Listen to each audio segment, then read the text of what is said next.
Hey there! Are you ready to unlock a super cool skill that all amazing readers have? Today, we're going to learn how to become text detectives, finding all the secret clues that authors hide in their stories just for us. Let's get right into it. So, what's the big secret? What do awesome readers and, world-famous detectives really have in common? Well, they both look for clues and solve mysteries that aren't just spelled out for them. They know how to read between the lines. And that amazing ability, that special power, it's called inference. Yeah, inference is your power to use clues from the story to figure out what the author is really trying to tell you. Honestly, it's like a secret weapon for understanding any story way, way better.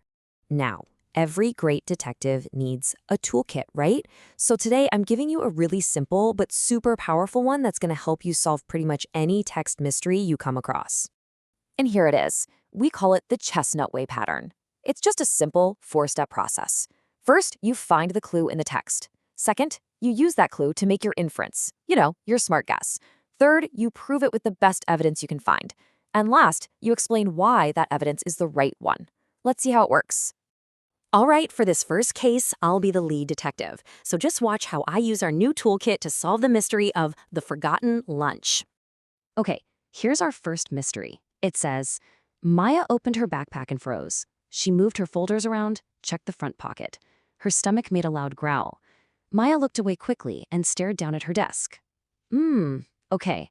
So we've got a few clues here, right? She's searching for something, her stomach is growling, and she can't even look at Jamal's food. Let's piece this together. So what can we figure out about Maya? Is she mad at Jamal? Does she just hate sandwiches? Or did she maybe forget her lunch? I'm thinking about all those clues together. The frantic searching, that growling stomach, looking away from food, they all seem to be pointing to one thing. And here is how my detective brain breaks it down.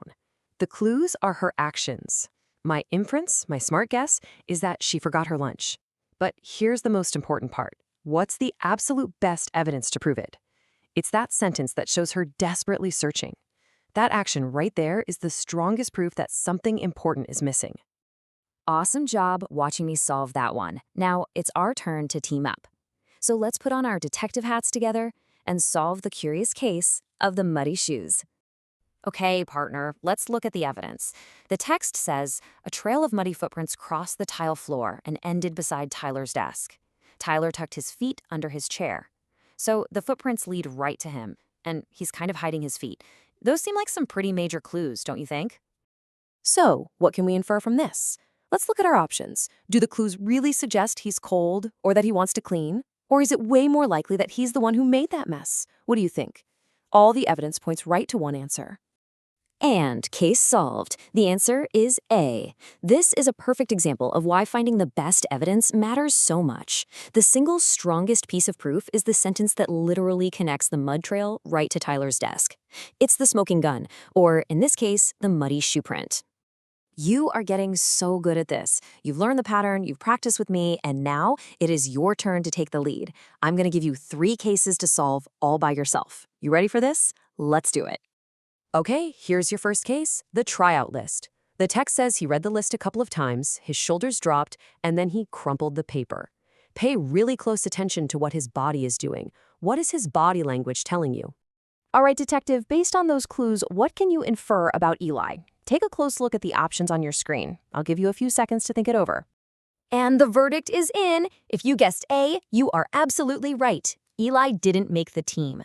And the most powerful clue? His shoulders dropped. That one little action tells us everything about his disappointment. Great work. Let's get to the next case. Case number 2 is the new book. Okay, so the book is pretty beat up, the cover's bent, pages are wrinkled, but look closely at how Lena treats it. What do her actions tell you about how she really feels about that book? So, what's your inference about Lena? Look at the clues, think about the options, and make your call. I'll give you a moment. And the answer is A. She is totally interested in the book, even with all its damage. And the best proof isn't just that she opens it. It's that she smiled. That specific detail shows us exactly how she feels. Awesome. Just one more case to go. Here is your final challenge, this science project. Check out the description of the volcano. It's leaning, it's got a crack.